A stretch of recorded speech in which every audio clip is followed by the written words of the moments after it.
Nakatago sa mga hindi kapansin-pansing basement sa buong Ukraine, may tahimik na revolusyong nagaganap.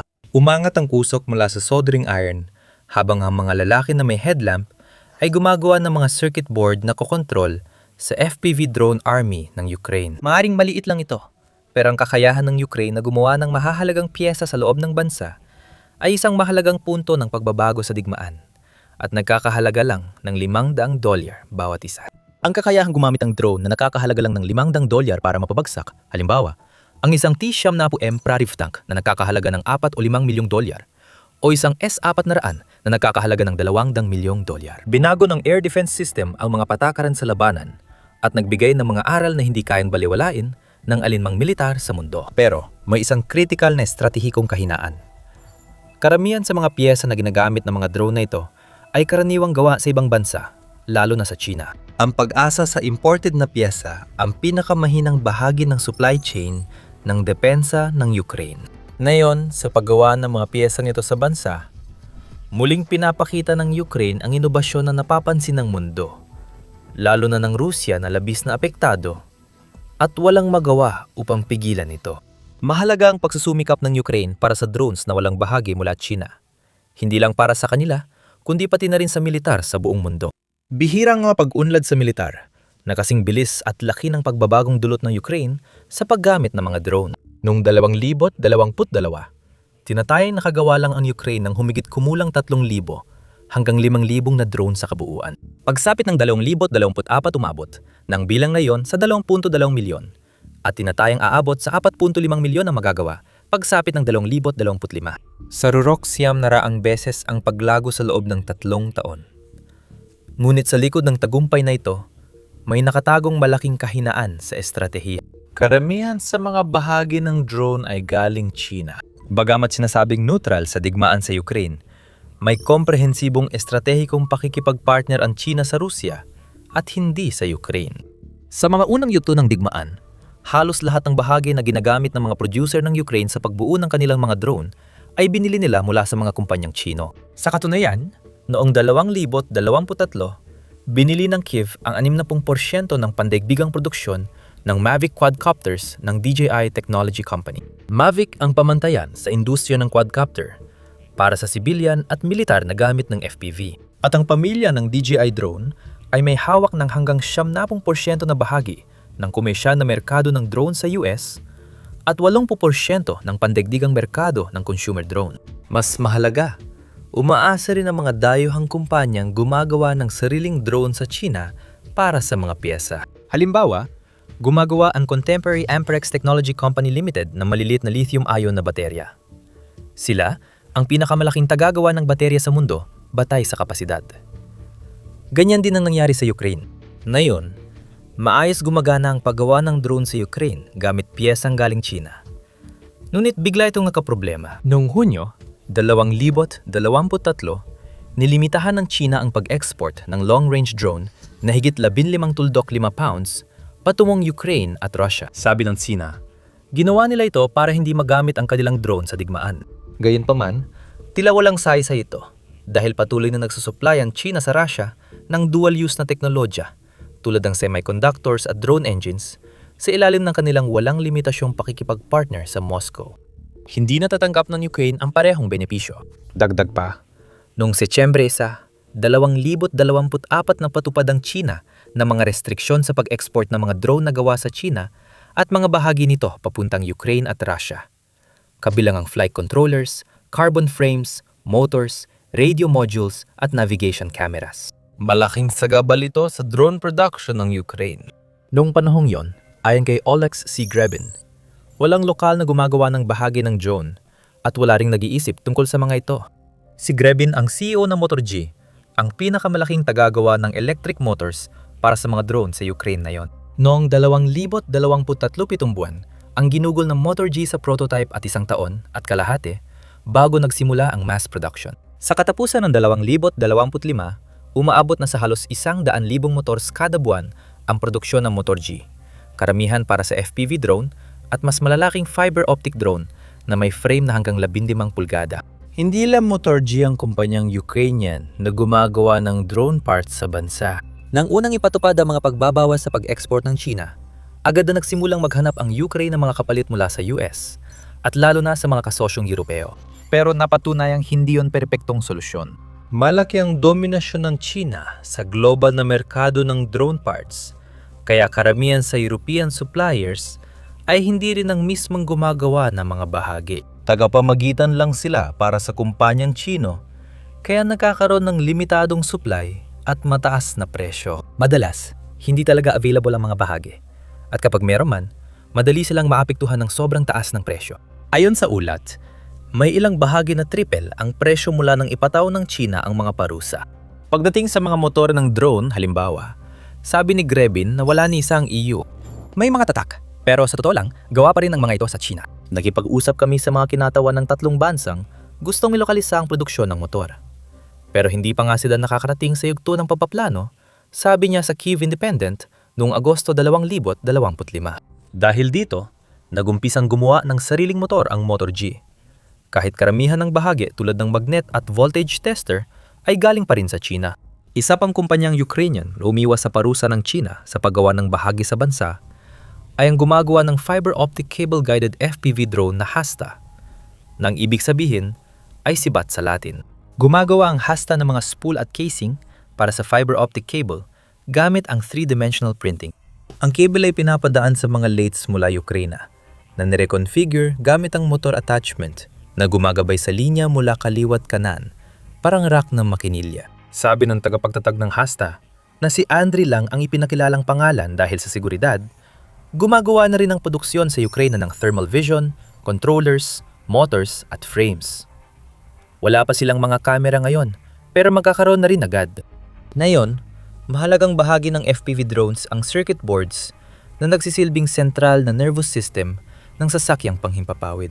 Ang mga board na ito ang responsabali sa pagpapatatag ng lipad, pamamahagi ng kuryente, at mabilis na pagpapadala ng datos. Sila ang otak ng drone, nagpoproseso ng sensor data mula gyroscopes at accelerometers para i-adjust agad ang bilis ng motor, kaya't laging balanse at sunod sa utos ng piloto ang drone. Tulad ng karamihan sa ibang mga bahagi na makikita sa FPV drones, karaniwan nang galing sa China ang mga circuit board na ito.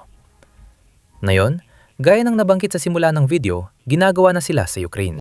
Ginagawa nila ito ng epektibo, kaya napili ang isa sa kanilang kumpanya para sa kapaki-pakinabang na programang Pentagon para sa panghingibabaw sa mga drone. 2 kumpanyang Ukrainian ang napili mula sa 25 inimbitahan para sa Gauntlet test noong Pebrero 2026 unang yugto ng proseso ng Pentagon. Napili ang 11 kumpanya matapos ang Gauntlet. Kabilang ang Ukrainian Defense Drones Tech Corporation. Hindi pinalad makapasok ang kumpanyang Ukrainian na si General Cherry matapos dumaan sa Gauntlet. Ang huling 11 na kinabibilangan din ng 8 US at 2 UK na mga tagagawa ay nakatagdang tumanggap ng malalaking order ng kanilang mga produkto mula sa militar ng US. Planong Pentagon na magbigay ng kabuuang humigit kumulang $150 milyong sa mga delivery order matapos ang unang Gauntlet para sa 30,000 one-way attack drones na nakatagdang ipadala sa mga unit ng militar sa susunod na 5 buwan. Ang pagpili sa kumpanyang Ukranyano ay nagpapakita ng tiwala sa pag-unlad ng drone sa Ukraine. Mas mahalaga, ito ay pagkilala sa estratehikong halaga ng mga teknolohiyang ito sa mundo. Iyon ay dahil hindi lang mga Ukrainian ang tagagawa ng drone ang labis na umaasa sa supply chain na nagmumula sa China. Dahil sa dominasyon ng China sa paggawa ng drone parts, halos lahat ng tagagawa ng drone ay may parehong problema. Para sa mga bansang kanuranin, malaking estratehikong kahinaan ang pagdepende sa supply ng mahahalagang bahagi mula sa pangunahing kalaban. Ang mga drone makers sa kanuran ay naapektuhan ng parusa at export restrictions ng China, tulad ng sa Ukraine. Noong Oktubre 2024, itinigil ng China ang pagbebenta ng drone baterya sa Skydio, pinakamalaking komersya na tagagawa ng drone sa Estados Unidos, dahil nagbebenta ito sa Taiwan. Dahil sa pagbabawal, humina ang produksyon ng Skydio, kaya napilitan silang gumamit ng Russia na baterya hanggang tagsibol ng 2025 at nabawasan ang supply ng American drones para sa Ukraine. Pero hindi lang ito tungkol sa drones. Ang kontrol ng China sa maraming mahahalagang supply chain ay nagdudulot ng parehong, kung hindi man mas malaki pang, estratehikong kahinaan sa iba't ibang sistema ng armas sa buong kolektibong kanluran. Halimbawa, pansinin ang halos monopolyo ng China sa pagpipino ng rare earth at paggawa ng magnet. Sa Estados Unidos lamang, 80,000 at 6 na bahagi sa 1,000, 900 at 8 sistema ng armas ang umaasa sa mga materyales na kontrolado ng Beijing. Dahil sa dominasyong ito, nakakaroon ng kapangyarihan ng Tsina na gawing sandata ang supply chain at banta ang ihinto o ipagpaliban ng produksyon ng F-35 fighter jets, Virginia-class submarines at precision-guided missiles gamit ang export licensing at restriksyon. Noong 2025, nagpatupad ang China ng bagong kontrol bilang tugon sa digmaang taripa ni Pangulong Donald Trump na nag-aatas ng lisensya para sa export. Kahit bakas lang ng rare earths mula China, nahaharang na agad ang mga gamit na gawa sa ibang bansa na gumagamit ng teknolohiya o materyales mula China.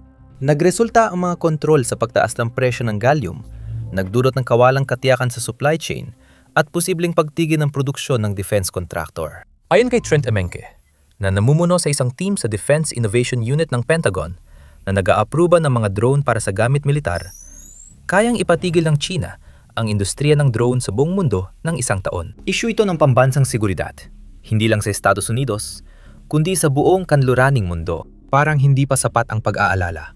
Ang patuloy na pandaigdigang pagkaantala ng supply na nagmumula sa pagharang ng Iran sa kipot ng Hormuz ay lalo pang nagpalala ng kawalang katiyakan sa supply chain. Tumaas ang presyo ng langis mula sa humigit kumulang 60 hanggang $70 para sa benchmark na Brent crude papuntang humigit kumulang $100 na nagdulot ng pagtaas ng inflasyon sa buong mundo. Ngunit ang pagkaantala sa supply ng iba pang mahahalagang materyales para sa paggawa ng depensa, tulad ng aluminyo, ay nangangahulugan din na tumataas ang mga presyo at halos hindi na maiwasan ang pagkaantala ng supply.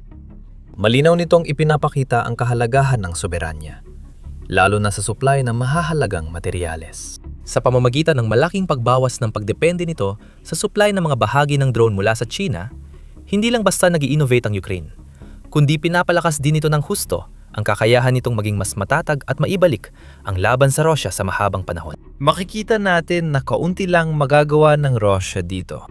Di man mapigilan ng Russia ang innovation ng Ukraine, may magagawa ka para maintindihan kung bakit.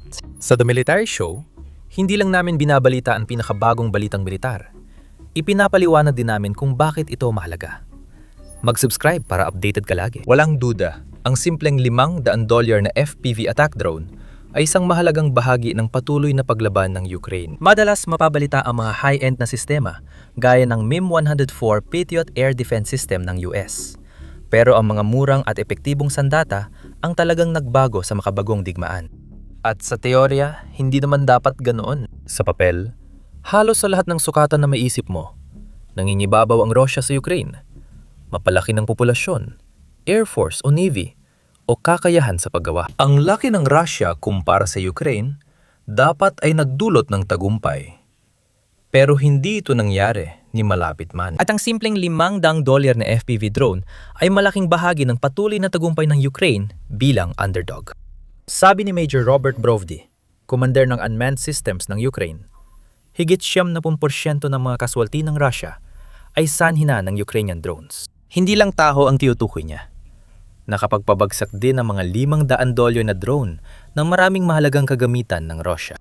Maging ang 400 Triumph Air Defense Systems na nagkakahalaga ng $1.2 bilyong bawat isa, mga 90M na tangke na nagkakahalaga ng $4.5 milyong bawat isa, o Beryov 50 mainstay early warning and control aircraft na nagkakahalaga ng $300 milyong bawat isa. Tupolev Tu-22 M3 backfire strategic bombers na nagkakahalaga ng $100 milyong bawat isa o SCAT-400 at 50M high-end reconnaissance drones na nagkakahalaga ng $400,000 bawat isa. Walang ligtas sa mga munting mamamatay na ito. Pinakamahalaga, ang mga $500 na drone ng Ukraine ay nagpantay sa laban sa pinakamalaking kahinaan nito sa digmaan. Kakulangan sa tauhan. Pagkatapos ng pananakop ng Russia sa Ukraine noong Pebrero, 2022, natagpuan ng Ukraine ang sarili nito na kulang sa bilang, kapwa sa mga bala ng artilyerya at sa mga tauhan. Dahil dito, binago ng mga sundalo sa unahan ang murang Chinese drones at ginawang improbisadong pambomba na naging mahalagang inobasyon. Sabi ni Ignat Buyakin, tagapagtatag ng Ukrainian defense drones, na iligtas ng mga drone na $500 ang bansa. At hindi yon pagmamalabis. 10,000 piraso ng kagamitan At daan-daang libong tropang Ruso ang tinamaan at napatigil sa aksyon ng mga Ukrainian FPV drone.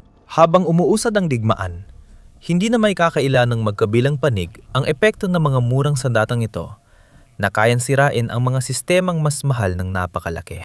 Nagsimula ang FPV drone bilang lumilipad na kamera.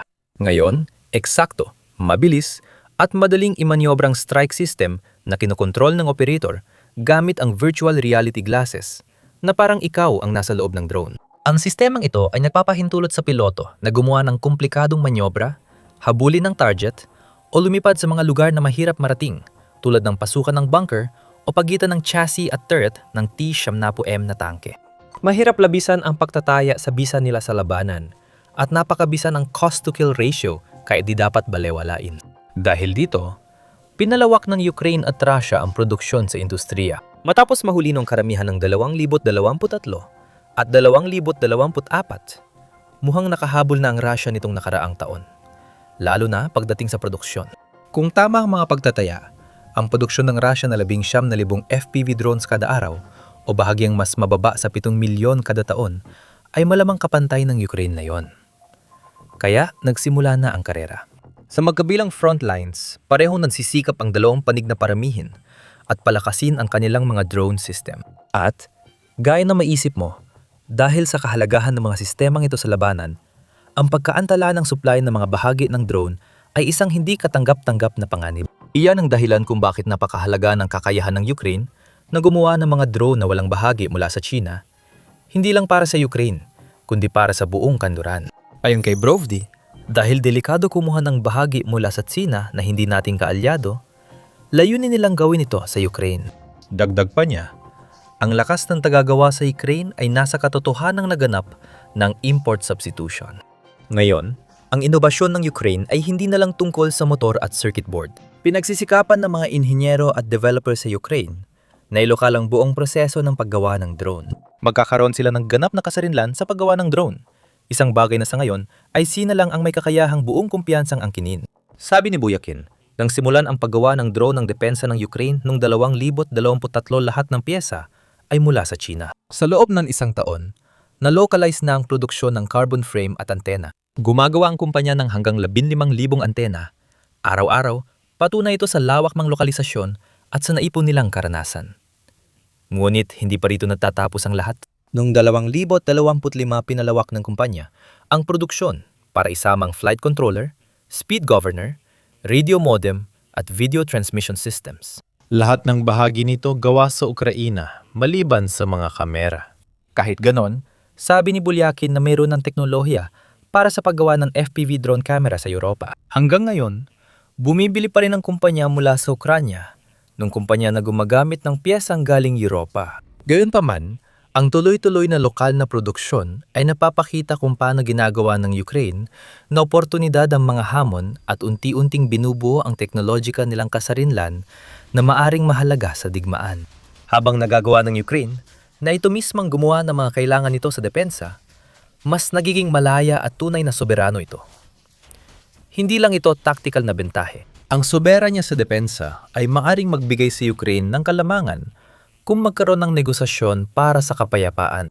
Sabi ni Colonel Pavlo Pulisa, pangalawang pinuno ng opisina ng Pangulo ng Ukraine at tagapayo sa militar. Kung umaangkat tayo, umaasa tayo sa iba. At ang pag-asa ay nagpapahina sa ating posisyon. Kasama na rito ang pagdepende sa mga partner. Sa mura at madaling paramihing drone, malamang Ukraine ang tumutulong sa US, hindi baliktad. At magpapatuloy ito ng ilang panahon. Ayon kay Stacy Petitjohn, Director ng Defense Program sa CNAS, tayong US ay talagang huling-huli na. Mas mahal at mababa ang kalidad ng mga drone dito kumpara sa DJI. Wala pa tayong industriya para gumawa ng ganun na yon. Maaring asahan ng Ukraine ang drone support mula sa mga kasosyong Europeo dahil dumarami ang pangako at joint production. Hindi tiyak kung kaya ng mga partner na tapatan ng gastos ng mga drone ng China o Ukraine at mapalaki ang produksyon sa daming kailangan ng Ukraine. Ayon kay Ivan Havrilyuk, unang Deputy Minister ng Depensa ng Ukraine, nakagagawa na ang Ukraine ng hanggang 200,000 FPV drones kada buwan at kailangang patuloy na punan ng kanilang fleet. Ayon kay Denis Shmihul, Ministro ng Depensa, kailangang makagawa ang Ukraine ng dobleng dami niyan 400,000 unmanned systems kada buwan para makasabay sa Russia. Nawawala ng Ukraine ng halos 10,000 drones kada buwan at kailangan ng 34 FPV drones para sa isang matagumpay na pagwasak na nagpapakita ng laki ng pangangailangan sa operasyon. Hindi rin kanais-nais na katotohanan tulad sa Ukraine. Malamang maraming Chinese na piyesa ang mga drone ng Europa o US. Kaya, pareho silang madaling maapektuhan ng pagkaantala sa supply at export controls ng China. Malaki ang dominasyon ng China sa merkado ng piyesa ng drone. Kaya pinag-uusapan kung posible bang gumawa ng drone na walang piyesang mula China. Habang gumagawa ng carbon frame para sa drone, ang mga kumpanyang pandepensa ng Ukraine, kadalasan galing pa rin sa China ang carbon dahil mas mura ito. Ang mga bateryang napapagana sa mga drone ay karamihan pa rin na ginagawa sa China na, gaya ng napag-usapan natin, ay nanginghibabaw sa mga supply chain ng mga materyales para sa baterya tulad ng lithium at mga rare earth metal. Umasa pa rin ang pandaigdigang industriya ng drone sa iilang mahahalagang inaangkat tulad ng lithium salts, neodymium magnets, navigation chips at thermal sensors na mahigpit na kinokontrol ng China ang supply. Sa katunayan, ayon sa Ukrainian Council of the Defense Industry, isang samahan ng mga lokal na gumagawa ng armas, 5% lamang ng mga kasaping kumpanya nito, kabilang ang marami sa pinakamalalaki sa bansa, ang nagsabing hindi sila gumagamit ng mga piyesang gawa sa China. 28% ng kumpanya ang nagsabing hindi sila gumagamit ng piyesang gawa sa Taiwan. At 40% naman ay hindi gumagamit ng piyesang gawa sa US. Para sa Ukraine, masyadong malaki ang nakataya para pabayaan ang ganitong lantad na estratehikong kahinaan.